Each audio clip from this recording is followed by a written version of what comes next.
క్రీస్తునాథుని యందు దివ్యవాణి వీక్షకులారా, సహోదరి సహోదరులారా, తపస్కాల ధ్యాన వడకానికి పునఃస్వాగతం. ఉపవాసము, ప్రార్థన అనే 2 అంశాల గురించి ధ్యానించుకున్నాం. ఉపవాసము దేవునితో దగ్గరగా ఉండటం, ప్రార్థన దేవునితో మాట్లాడటం. 3వ అంశముగా దాన ధర్మాలు. ఈ అంశం గురించి మృత్యోర్మ అమృతంగమయ, మృతమైనటువంటి ఈ జీవితము నుండి అమృతత్వాన్ని పరలోక రాజ్యానికి తీసుకుని పోయే ఈ భాగ్యాన్ని తపస్కాలములో, మా ఆలోచనలో, మా ఆధ్యాత్మిక మార్గములో మాకు తోడుగా ఉండమని భగవంతుని వేడుకుంటూ, పవిత్రాత్మ సన్నిధి మనకు రావాలని మనసారా వేడుకుంటూ, పరిశుద్ధాత్మ గీతము ద్వారా మనమందరము దానము, దాతృత్వము విలువను మనం తెలుసుకునే భాగ్యాన్ని దయచేయమని ఈ పాటను ప్రార్థనగా చేసుకొని ధ్యానించుకుందాం.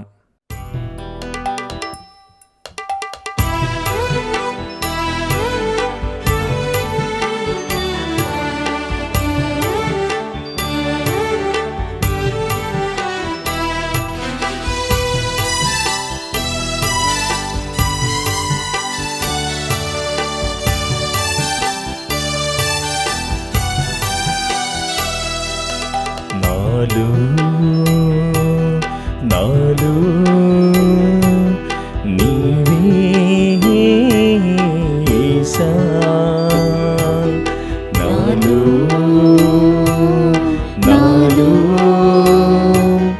నీవే యేసా, నాలో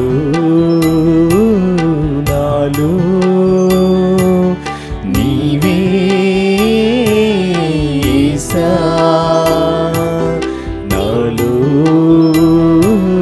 నాలో నీవే యేసా, నీలో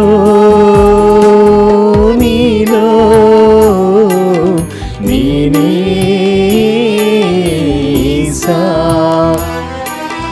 నీలో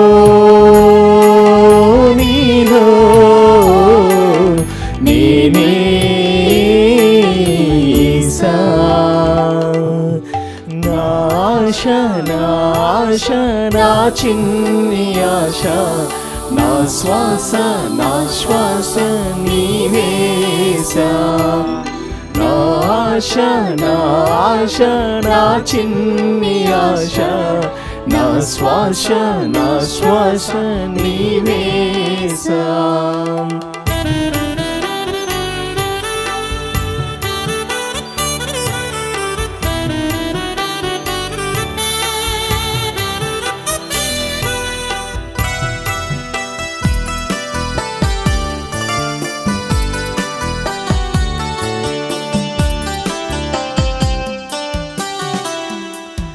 నన్నెంతో ప్రేమించనంటూ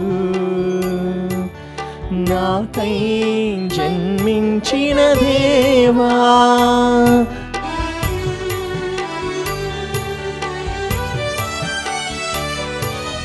నన్నెంతో ప్రేమించనంటూ నాకై జన్మించిన దేవా, శరణం శరణం నీ దివ్య శరణం, శరణం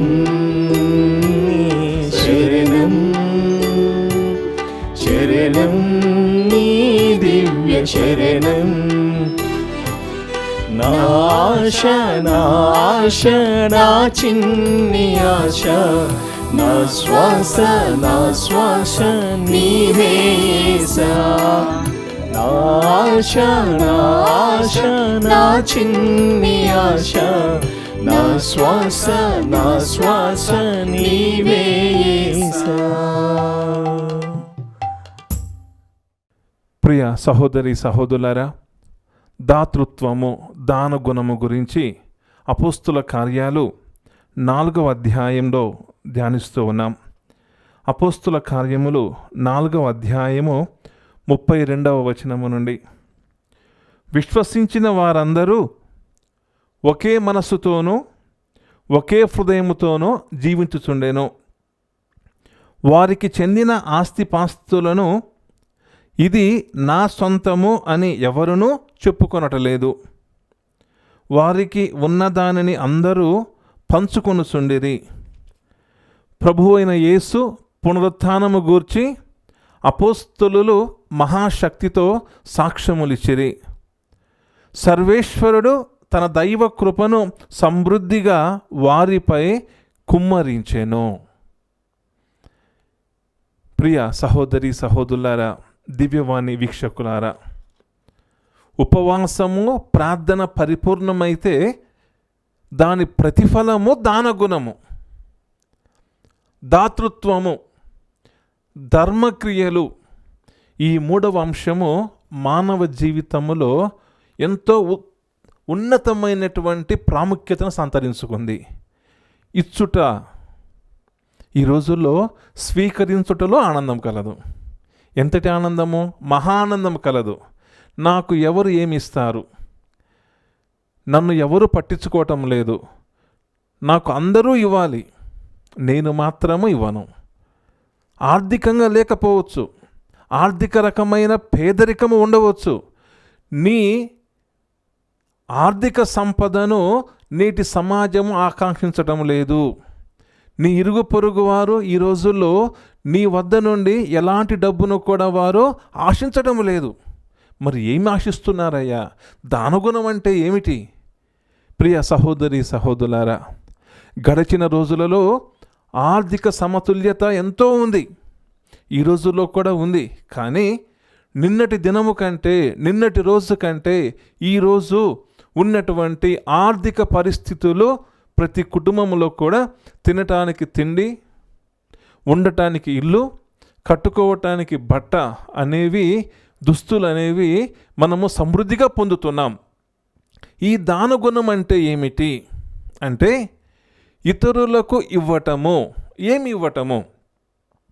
మన సమయాన్ని కేటాయించటం, ఇతరులతో కలిసి మనము నిల్చొని మాట్లాడటము, వారు చెప్పే అంశాలను మనము ఆలకించటం, మన సమయాన్ని వారికి కేటాయిస్తూ వారితో నేను మీతో ఉన్నాను, మీరు భయపడకూడదు అనేటువంటి ధైర్యాన్ని ఇవ్వటం. ప్రియ సహోదరి సహోదరులారా, మీ శక్తి కొలదే మీరు ఇతరులకు సహాయం చేయగలరు. శక్తి లేనిది మనం ఇతరులకి ఏమీ కూడా సహాయము చేయలేము. ఉపవాసము, ప్రార్థన ద్వారా మన జీవితంలో తెలుసుకున్నటువంటి సత్యం ఏమిటంటే, ఉపవాసము దేవునితో సహవాసము చేయటానికి, ప్రార్థన దేవుని స్వరాన్ని ఆలకించడానికి దోహదపడినప్పుడు, ఈ రెండు ఉన్నప్పుడు మూసి ఉన్నటువంటి పిడికిలు ఏం చేస్తూ ఉంది? ఇతరులకు ఇస్తూ ఉంది. ఇవ్వటము అంటే ఒక చిరునవ్వు. మదర్ తెరీసా అంటూ ఉన్నారు, ప్రపంచంలో ఆర్థికముగా ఎంతోమంది గొప్ప స్థిరస్తులు ఉన్నారు, కానీ కుటుంబ బాంధవ్యాలు లేక, రక్త సంబంధికుల ఆత్మీయత లేక చాలామంది ఒంటరిగా జీవిస్తున్నారని మదర్ తెరీసా తెలియచేస్తుంది. ఒకసారి మదర్ తెరీసా కలకత్తా నగర వీధులలో తన అనాథ శరణాలయ పిల్లల కోసము, వయోవృద్ధుల కోసము, తన ఆత్మీయ బిడ్డల కోసము, ఆకలితో ఉన్నవారి ఆకలి తీర్చమని మదర్ తెరీసా తన మటకన్యలతో కలిసి అనేక షాప్స్కి వెళుతూ ఉండేది. ఒకసారి ఒక షాప్కి వెళ్ళిన తర్వాత అక్కడ ఉన్నటువంటి యజమానితో, అయ్యా, అనాథ శరణాలయంలో నా వద్ద ఉన్నటువంటి ఎంతోమంది నిరాశ్రయులు ఆకలితో అలమటిస్తూ ఉన్నారు, నీ వంతుగా ఏదైనా ధర్మం చేయగలవా, దానం చేయగలవా అని అడిగినప్పుడు, మదర్ తెరీసా అంటే గిట్టనటువంటి ఆ వ్యక్తి, మదర్ తెరీసా చేస్తున్నటువంటి సేవలను గుర్తించినటువంటి ఆ వ్యక్తి ఆమె మీద కడు ఉక్రోషముతో తను నిలబడి నీకు నేను దానము చేయవలేనా, ఇదిగో నా దానము అని తన నోటిలో ఉన్నటువంటి ఉమ్మిని తీసుకొని ఆమె హృదయం మీద ఊశాడు. ఊసినప్పుడు అక్కడ ఉన్నటువంటి సిస్టర్స్ భయాందోళనకు గురి అవుతున్నప్పుడు మదర్ తెరీసా చిరునవ్వుతూ ఉంటుంది.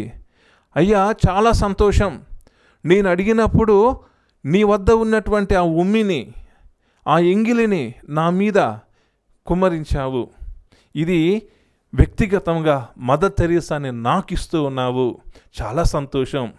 కానీ ఆకలితో ఉన్నటువంటి నీ బిడ్డలకు నీవు ఏమిస్తూ ఉన్నావు అని మరొకసారి ఆ తల్లి కోపపడకుండా ఆ యజమానిని అడిగినప్పుడు ఆ యజమాని ఆ నిమిషములో మనసు మార్చుకొని ఆమె పాదములపై పడి మోకరించి, అమ్మా, ఇన్ని రోజులు కూడా మదర్ తెరీసా అంటే నేను ఏదేదో నీ గురించి తప్పుగా ఆలోచించాను. ఇక నుండి అమ్మ, నీవు చేస్తున్నటువంటి ఈ సేవలో నా దాతృత్వముగా నాకున్నటువంటి ఆస్తిలో నేను సగభాగము నీ సంస్థకు చేయటమే కాదు, నేనే వచ్చి నీ సేవలో నేను ప్రతి వారము కూడా నా సమయాన్ని కేటాయిస్తాను అని ఆ షాపు యజమాని మదర్ తెరీసా పట్ల తనకున్నటువంటి ప్రేమను, విశ్వాసాన్ని, దాతృత్వ గుణాన్ని చూపించి ఒక మనిషి దానగుణం గల మనిషిగా మారాడు. అవును ప్రియ సహోదరి సహోదరులారా, చాలామంది తమకున్నటువంటి ఆస్తిపాస్తులను పిడికిలతో గట్టిగా పట్టుకోవాలని చూస్తూ ఉంటారు. ఈ తపస్కాలము మనకు నేర్పిస్తున్నటువంటి అంశం ఏంటంటే, ఇచ్చుటలో సంతోషము కలదు, పరమానందము కలదు. నీవు ఇచ్చినటువంటి సమయము కానీ, వస్తువులు కానీ, ధనము కానీ, నీవు చేసినటువంటి మాట సహాయము కానీ, ఇతర సహాయం ఏదైనా కానీ, ఇతరుల జీవితాలకు అది చిన్నదైనా కానీ ఏం చేస్తూ ఉంది? గొప్ప మార్పునిస్తూ ఉంది, మనోధైర్యాన్ని ఇస్తుంది, శక్తినిస్తూ ఉంది. అవును ప్రియ సహోదరి సహోదరులారా, ఒక కుటుంబంలో ఒక వ్యక్తి చనిపోయినప్పుడు అక్కడికి వెళ్ళి చాలామందిని శబ్దంగా నిలబడుతూ ఉంటారు. ఎలాంటి ఆర్థిక సహాయం చేయనవసరం లేదు. ఆ సమయంలో ఆ కుటుంబానికి ఓదార్పుగా ఉంటూ ఉన్నారు. అదే దానగుణం. ఈ దానగుణంతో పాటు ప్రతి ఒక్కరూ కూడా ఈ తపస్కాలములో చేసినటువంటి ఉపవాస క్రియల ఆర్థిక సేకరణ, పొదుపు, దీనిని మనము అభాగ్యులకు, అనాథలకు, నిరుపేదలకు మనము తప్పకుండా చెల్లించాలి.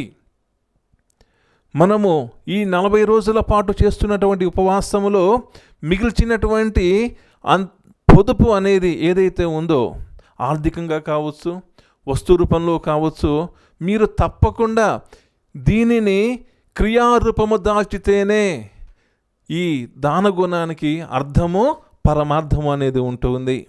ఈనాడు మనం అందరం అపోస్తుల కార్యంలో విన్నాము, వారికి ఉన్నదంతయు నా సొంతమని ఎవరు చెప్పుకునటం లేదు, వానికి ఉన్నదాన్ని అందరూ పంచుకొనుచుంటిరి. అవును ప్రియ సహోదరి సహోదరులారా, పంచుకొనుట, సంతోషాన్ని పంచుకోవాలి, దుఃఖాన్ని పంచుకోవాలి, కష్టాన్ని పంచుకోవాలి, బాధను పంచుకోవాలి, నీ నిరుత్సాహాన్ని పంచుకోవాలి, నీ ఉత్సాహాన్ని పంచుకోవాలి, నీ లాభాన్ని పంచుకోవాలి, నీ కన్నిటిని పంచుకోవాలి. పంచుకోవటములోనే మానవుడు నిండుతనాన్ని పొందుతాడు, ధైర్యాన్ని పొందుతూ ఉంటారు. ఈ రోజుల్లో చాలామంది ఒంటరిగా జీవిస్తూ ఉన్నారు. ఇతరులు మా మాట వింటారా? ఇతరులు నా బాధను వింటారా? ఇతరులు నా కోసము లేరు, నేను ఏకాకిగా బ్రతుకుతూ ఉన్నాను, నా జీవితం ఇంతే అని చాలామంది భయభ్రాంతులతో, భయముతో జీవిస్తూ ఉన్నారు. మృత్యోర్మ అమృతంగమయ, దానగుణం, దానము, రక్తదానము ఉండొచ్చు, అన్నదానము ఉండొచ్చు, యుద్ధములో నిరాశ్రైనటువంటి వారికి చేసే దానము ఉండవచ్చు, ఇంకా మరణ భయంతో ఉండేవారిని రక్షించవచ్చు, వారికి అభయం ఇవ్వచ్చు, పేదవారికి ఉచిత విద్యను అందించవచ్చు, ఆకలితో అలమటించే వారికి అన్నదానము చేయవచ్చు.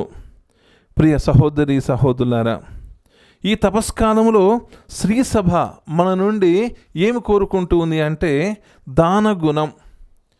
ఈ 40 రోజుల పాటు మిగిలినటువంటి పొదుపు మాత్రమే కాదు, కథోలిక శ్రీ సభ క్రీస్తు స్వరము పాత నిబంధన క్రొత్త నిబంధన గ్రంథములో ప్రభువు నేర్పిస్తున్నటువంటి అంశం ఏంటంటే, దేవునిపై ఆధారపడి నీవు ఎప్పుడూ కూడా ప్రార్థన చేస్తూ నీ వ్యక్తిత్వాన్ని పెంచుకొని ఇతరులకు పంచుతూ ఉండు. 5 రొట్టెలు 2 చేపలు భగవంతుడు 5,000 మందికి సమృద్ధిగా సరిపోయినంత ఆహారాన్ని ఇచ్చి ఉన్నారు. మన 2 చేతులు కూడా జోడించుకొని దేవునిపై భారం వేస్తే, ప్రియ సహోదరి సహోదరులారా, దేవుడు తన దాతృత్వాన్ని తన కారుణ్యాన్ని సిలువ మీద చిందించినటువంటి ఆ దివ్య కారుణ్య క్రీస్తు తన రక్తము ద్వారా, తన నీటి ద్వారా, తన గాయముల ద్వారా రక్తసిక్తమైనటువంటి క్రీస్తు మానవాళికి ఇచ్చినటువంటి కారుణ్యం మాటలలో చెప్పలేనటువంటిది. అవును ప్రియ సహోదరి సహోదరులారా, దాన గుణము లేని వారి జీవితములో కష్టాలు కన్నీళ్ళు అనేవి నిండుగా ఉంటూ ఉంటాయి. తొలి క్రైస్తవ సంఘం, ఆదిమ క్రైస్తవ సంఘం అందరూ కూడా సంతోషంతో జీవించారు. అందరూ కూడా తమకున్నటువంటి అన్ని అవసరాలను పంచుకున్నారు. అందుకే ప్రభు వారిని సమృద్ధిగా ఆశీర్వదించారు. దాతృత్వం అనే అతీంద్రియ బహుమతిని అంగీకరించని వ్యక్తి 10 ఆజ్ఞలను పాటించలేడు. పాపములో మునిగిపోవటం వలన దేవుని నుండి దూరంగా ఉంటాడు. ఇరుగు పొరుగు వారిని ప్రేమించాలని మంచి ఉద్దేశాలను కూడా వారు కలిగి ఉండరు. దాతృత్వము ఇది వేదాంత ధర్మం. ముఖ్యంగా మన భారతదేశంలో అతిథి దేవో భవ, అతిథులను సన్మానించటం, అతిథులు గౌరవించటం భారతదేశంలో ఎక్కడా లేని విధముగా అన్ని సంస్కృతులలో సాంప్రదాయాలలో ఇతరులకు చేయూతనివ్వటం, ఇతరులను ఆదరించటం. ముఖ్యంగా ఏ ఇంటికైనా కానీ ఇతరులు మన గడప ఎక్కి వచ్చినప్పుడు వారికి విశిష్టమైనటువంటి మర్యాద చేయటము మనందరి లక్షణం. ఈ తపస్కాలంలో ప్రియ సహోదరి సహోదరులారా, దాతృత్వము, దానగుణము, సమయాన్ని కేటాయించకపోవటము, మన రక్త సంబంధీకులను కుటుంబీకులను మన మధ్యకు ఆహ్వానించుకోలేకపోవటము. సాతాను మన నుండి ఏమి కోరుకుంటుంది? మన అపజయాన్ని కోరుకుంటుంది. కానీ సర్వమానవాళిని క్రీస్తు భగవంతుడు నీవు ఎంతగా ప్రేమిస్తున్నావని అడిగితే తన 2 చేతులు కూడా చాచి నేను ఈ లోకాన్ని ఇంతగా ప్రేమిస్తున్నాను అని భగవంతుడు చెప్పి ఉన్నాడు. ప్రియ సహోదరి సహోదరులారా, ప్రేమ, క్రీస్తు ప్రేమ, క్రీస్తు కారుణ్యం, క్రీస్తు దాతృత్వ గుణం వలనే నేటి సమాజము ప్రపంచములో ఎప్పటికీ కూడా గుర్తింపబడుతుందంటే కథోలిక శ్రీ సభ చేస్తున్నటువంటి సేవా ధర్మము ద్వారా. క్రీస్తు భగవంతుడు నీ వలే నీ పొరుగు వారిని ప్రేమించుడి అని చెప్పుట ద్వారా ప్రపంచములో నాటి నుండి నేటి వరకు శ్రీ సభ ఎంతగానో విస్తరిస్తుంది అంటే దీనికి కారణం దాతృత్వ గుణం. అపోస్తులైనటువంటి 12 మంది క్రీస్తు అనుంగ బిడ్డలుగా ఉంటూ అనేక దేశాలకు వెళ్ళి ప్రేమించటం, అభాగ్యులను,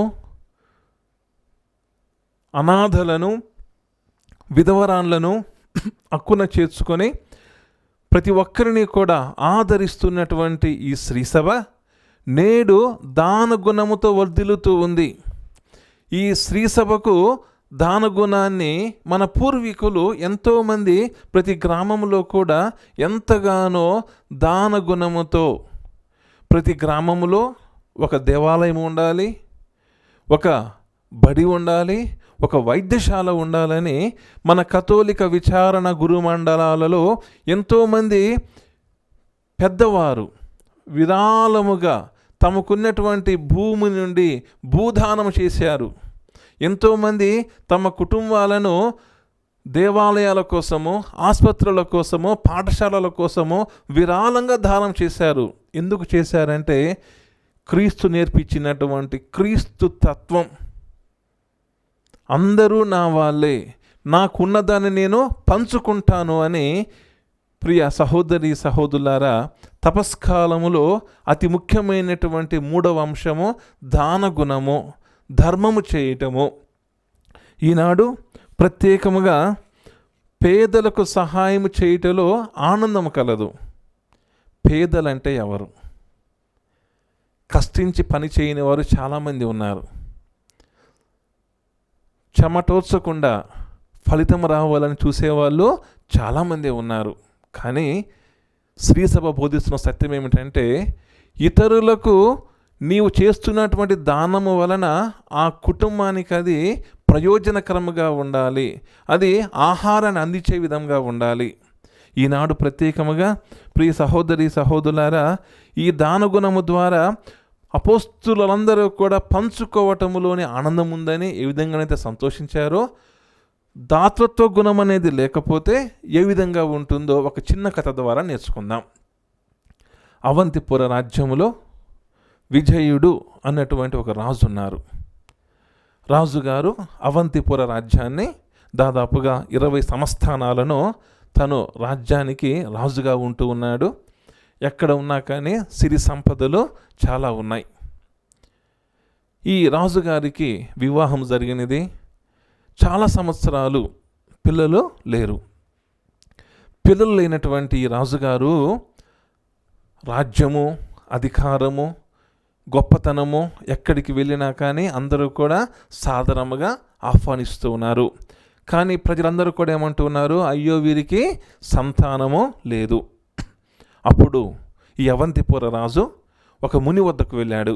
అయ్యా, నాకు భగవంతుని ఆశీర్వచనం వలన అన్నీ ఉన్నాయి, కీర్తి ఉంది, అధికారం ఉంది, ప్రతిష్ఠ ఉంది, అన్నీ ఉన్నాయి.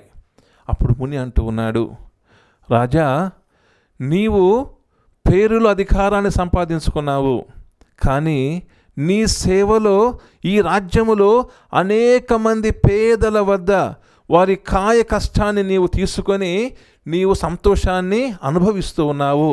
నీవు రాజుగా ఉన్నావంటే ఈ దేశములో ఉన్న ప్రజలందరూ కూడా నీ సంతానమే, అది మర్చిపోవలదు అని చెప్పినప్పుడు ముని చెప్పినటువంటి మాటను ఆలకించి రాజుగారు తన రాజ్యానికి వచ్చి రాజ్య భవనములో తన రాణితో కలిసి ఒక నిర్ణయం తీసుకున్నాడు. ఇప్పటి నుండి ఈ దేశ ప్రజలందరూ కూడా నా సంతానంగా భావిస్తూ ఉన్నాను అని దేశ ప్రజల పట్ల ప్రేమను చాటి చెబుతూ ఆ పేద ప్రజల నుండి ఎలాంటి సుంకము, డబ్బు తీసుకొనకుండా వారు సుఖ సౌఖ్యంతో ఉండాలని దీవిస్తూ ఉన్నాడు. అప్పుడు అవంతిపుర రాజ ప్రజలందరూ కూడా ఆయన ఏం చేశారు, దీవించారు. దీవించినటువంటి ఆ శుభ సమయంలో రాజుగారికి సంతాన ప్రాప్తి కలిగింది. అప్పుడు రాజు, రాణి, ఈ బిడ్డ అందరూ కూడా సుఖశాంతులతో సంతోషంగా ఉన్నారు. రాజుగారు ప్రతిరోజు కూడా తన కూతురుని తీసుకొని అల్లారు ముద్దిగా పెంచుకుంటూ సంతోషంతో రాజ్యమంతా తిరుగుతున్నాడు. అప్పుడు రాజుగారు ఒక ధర్మాన్ని మర్చిపోయాడు. ఆ ధర్మం ఏంటంటే మరలా ప్రజలను హింసించటం, డబ్బు కోసము వారిని అనేక విధాలుగా హింసించడం మొదలుపెట్టాడు. పెట్టినటువంటి సంవత్సరంలోపు ఏం జరిగింది, అక్కడ విపరీతమైనటువంటి కరువు సంభవించింది. తన రాజాధీనమైనటువంటి డబ్బును తీసి ఇవ్వాలని ప్రజలు కోరినప్పుడు ఇంకా హింసించడం మొదలుపెట్టాడు. పెట్టినటువంటి ఆ క్షణములో ఏం జరిగింది, రాజుగారికి ఉన్నటువంటి ఏకైక కుమార్తె అనారోగ్యానికి గురి అయింది. గురి అయిన తర్వాత రాజుగారు అనేక మంది వైద్యులను పిలిపించి అయ్యా, మీరు నా బిడ్డకు స్వస్థత ప్రసాదించండి, మీకు ఎంత డబ్బు కావాలంటే అంత డబ్బు నేను ఇచ్చి వేస్తా అని చెప్పాడు. కానీ లాభం లేదు. మరలా ముని వద్దకు వెళ్ళి ముని సలహా తీసుకున్నప్పుడు ముని చెప్పాడు, రాజా, నీవు గడిచిన కాలంలో ఏ విధముగానైతే నీ రాజ్య బిడ్డలను నీ సంతానముగా గుర్తించావో అదే విధముగా ఇప్పుడు కూడా నీవు వారిని హింసించకుండా ప్రేమతో ఆదరణతో వారిని దీవించు అని చెప్పినప్పుడు రాజుగారు మరలా మనసు మార్చుకొని ప్రజలందరినీ కూడా దీవించటం మొదలుపెట్టాడు. అప్పుడు ప్రజలందరూ సంతోషంగా ఉన్నారు. అనారోగ్యంతో ఉన్నటువంటి తన బిడ్డ కూడా ఏమైంది? స్వస్థురాలైంది. ప్రియ సహోదరి సహోదరులారా, నీవు ఎప్పుడైతే నీలో ఉన్నటువంటి కోరికల కారణముగా నీ భార్యని నువ్వు హింసించవచ్చు, నీ తల్లిదండ్రులను నువ్వు హింసించవచ్చు, భార్య భర్తను హింసించవచ్చు, చేసినటువంటి పాపము అది కుటుంబములోనే ఉంటూ ఉంది. చేసినటువంటి ఆ పాప పరిహారమే దానము ధర్మము. ఈ తపస్కాలములో మనం అందరము కూడా నేర్చుకోవాల్సినటువంటి సత్యం ఏమిటంటే దాన గుణం, ఇచ్చుట, సమయాన్ని ఇతరుల కోసము వెచ్చించుట.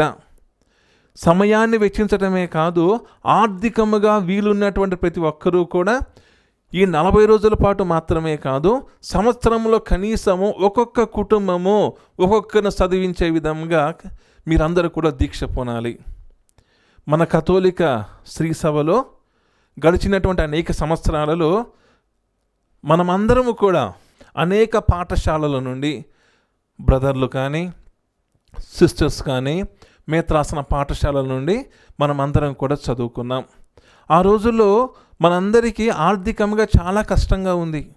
కష్టంగా ఉన్నప్పుడు మన శ్రీ సభ, తెలుగు కథోలిక శ్రీ సభ పీఠాధిపతుల ద్వారా పాఠశాలలు, బోర్డింగులు, వైద్యశాలలు, దేవాలయాలు అన్నీ కూడా నిర్మించి మనకు అతి తక్కువ ఖర్చుతో మనల్ని ఏం చేశారు? ప్రయోజకులను చేశారు. ఈరోజు ప్రయోజకంగా ఉన్నటువంటి మనము దానమనే గుణాన్ని మర్చిపోతూ ఉన్నాం. మనమందరము కూడా ఒక్కొక్కరము మనము చదివినటువంటి పాఠశాలకు సంవత్సరానికి ఇంత, సంవత్సరానికి ఆర్థిక సహాయము, దేవాలయానికి ఆర్థిక సహాయము ఎందుకు చేయలేకపోతూ ఉన్నాం? ఒక గురువు నాతో చెబుతూ ఉన్నాడు, మనమందరము కూడా ఈ కథోలిక విద్యా సంస్థలలో బాగా చదువుకున్నాం.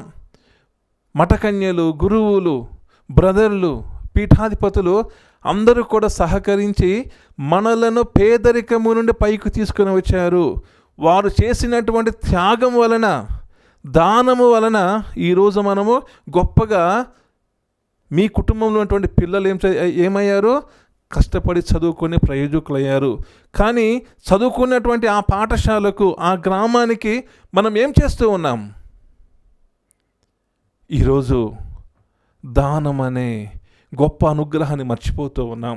కావున ప్రియ సహోదరి సహోదరులారా, ఈ కృపాకాలంలో శ్రీ సభ మన నుండి కోరుకుంటున్నటువంటి గొప్ప అంశం ఏంటంటే, మనము చదువుకున్నటువంటి ఆ పాఠశాలకు మనము సంతోషముగా యాజమాన్యం అడిగినా అడగకపోయినా అక్కడ ఉన్నటువంటి పేద విద్యార్థుల సహాయం కోసము ఎవరికి వారుగా ఎంతైనా కానీ ధన సహాయము, పుస్తక సహాయము, అక్షర సహాయము, వస్తు సహాయము, దేవాలయ అభివృద్ధికై మనమందరము కూడా తప్పకుండా సహకరించాలి. అదేవిధముగా ఈ దాన గుణము ద్వారా మనము వితంతువుల కోసము ప్రార్థన చేయాలి. ఒంటరి పోరాడుతున్నటువంటి గృహిణుల కోసము, భర్తల కోసము మనమందరము కూడా ప్రార్థన చేయాలి. మృత్యోర్మ అమృతంగమయ, అసతోమ సద్గమయ, తమసోమ జ్యోతిర్గమయ, మృత్యోర్మ అమృతంగమయ. చీకటి నుండి వెలుగులోకి, అసత్యము నుండి సత్యములోకి, మృత్యువు అంటే ఇక్కడ మరణమే కాదు, బాధల నుండి, పేదరికము నుండి మనమందరము కూడా అమృతత్వాన్ని జీవించి ఉన్నప్పుడే పరలోక రాజ్య వారసులుగా మనమందరము దివ్య సప్రసాదం అనే ఈ క్రీస్తు శరీరము ద్వారా మనమందరం కూడా పోషించబడాలి. ఎలిజబెత్ అమ్మ దగ్గరకు మరియ తల్లి వెళ్ళి, తను ఇదిగో నేను నీకు సేవ చేయటకు వచ్చి ఉన్నాను, దయతో నా శుశ్రూష సేవను స్వీకరించు అన్నప్పుడు ఎలిజబెత్ అమ్మ ఎంతో సంతోషించింది. ప్రభువు తల్లి నా వద్ద కూర్చుట నేను ఎంతటి దానను. అవును ప్రియ సహోదరి సహోదరులారా, ఎలిజబెత్ అమ్మకు సహాయం చేసినటువంటి మరియ తల్లి మనకు కూడా సహాయం చేస్తూ ఉంది. ఇతరులకు సహాయం చేయటం ద్వారా, మాటల ద్వారా, క్రియల ద్వారా సహాయం చేయటం ద్వారా, అన్నిటికంటే ముఖ్యంగా ఆ కుటుంబం కోసము ప్రార్థన చేయటము ద్వారా, ఏ కుటుంబం అయితే అనారోగ్యంతో ఉందని నీకు తెలిసిందో వెంటనే మనం చేయవలసిన పని ఏంటిది? వారి కోసము ప్రార్థన చేయటము. ఇది కూడా ఒక గొప్ప దానం. మరి ఈ ధ్యానము ద్వారా మనమందరము కూడా ఆర్థిక దానము కంటే ప్రార్థనా దానం, సమయ దానం, కుటుంబముతో కలిసి ఉండే దానం ఇవ్వాలని మనసారా మరి తల్లి ద్వారా ప్రార్థిస్తూ ఈ తపస్కాలం కృపాకాలముగా, ఆనందకాలముగా, ఒకే కుటుంబము అపోస్తుల వలె కలిసి పంచుకొని సంతోషంగా ఉండే భాగ్యాన్ని దయచేయమని ఈ తపస్కాలంలో మనమందరం కూడా ధ్యానించుకుందాం.